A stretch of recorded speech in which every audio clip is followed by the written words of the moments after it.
In 2025, Asia's workforce is grappling with a silent yet pervasive crisis, Momuri, a Japanese term that translates to enough already. This sentiment captures the exhaustion of employees caught in the relentless grind of rapidly digitizing enterprises.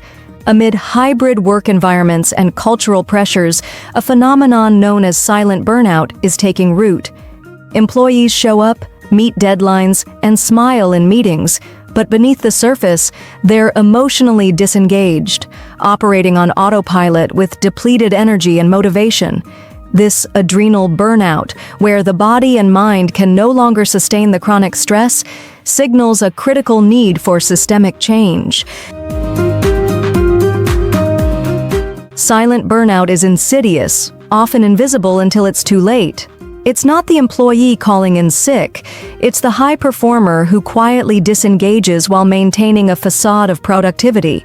You don't notice it until innovation dries up, productivity dips, or they resign without warning, explains Dr. Mei Lin, a Singapore-based occupational psychologist. In Asia, cultural norms around resilience and stoicism exacerbate the issue.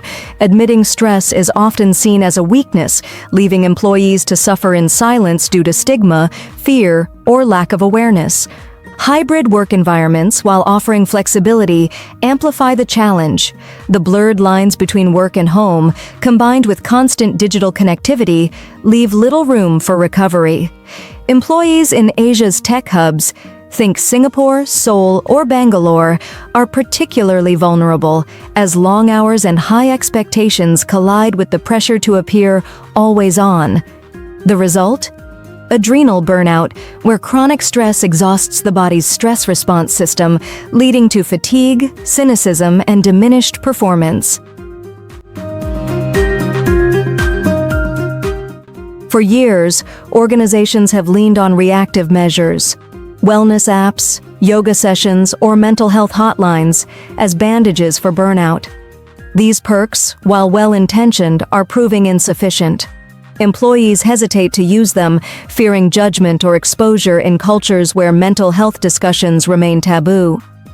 Offering a meditation app doesn't address the root cause when someone's workload is crushing them, says Priya Sharma, a Hong Kong-based HR consultant. It's like giving a painkiller for a broken leg. The scale of the problem demands a shift from superficial fixes to strategic integration. Leading organizations in Asia are redefining mental wellness as a core business priority, not a side perk.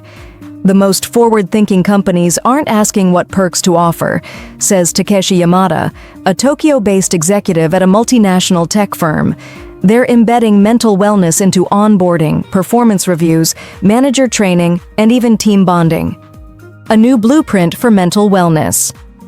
To combat silent burnout, organizations must adopt culturally tailored proactive strategies. Asia's diverse markets, spanning Japan's collectivist ethos to India's dynamic startup culture, require nuanced approaches. Here are 3 key pillars. Cultural sensitivity in mental health support. Mental health initiatives must resonate with local values. In Japan, where group harmony is paramount, anonymous peer support networks can provide safe spaces for employees to share. In India, where family plays a central role, wellness programs might include family-oriented stress management workshops. One size fits all doesn't work, notes Dr. Lin. You need to meet people where they are. Leadership and structural integration. Some organizations are appointing chief well-being officers, a role that's anything but fluffy. These leaders treat mental health as an operational risk, akin to cybersecurity or supply chain disruptions.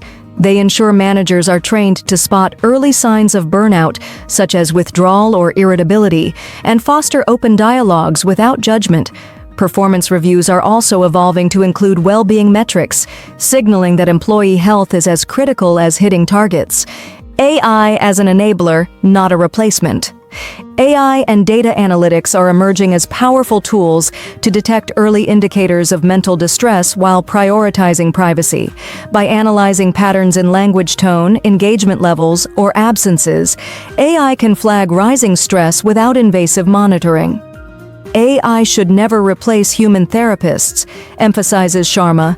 It's an enabler, helping organizations act before burnout takes hold. For instance, a Singapore-based fintech firm uses AI to prompt managers with conversation starters when team members show signs of disengagement, fostering human connection. The Momuri crisis is a wake-up call for Asia's enterprises. Silent burnout, fueled by adrenal exhaustion, is eroding productivity, innovation, and talent retention. To reverse this tide, organizations must move beyond token gestures and embed mental wellness into their DNA. This means fostering cultures where speaking up about stress is normalized, leveraging technology thoughtfully, and tailoring solutions to Asia's unique cultural landscape. As employees across the region whisper, "Enough already," the question is whether leaders will listen. The cost of inaction is steep, a workforce that's physically present but emotionally absent. The opportunity, however, is transformative. A chance to build resilient, thriving organizations where employees can flourish, not just survive.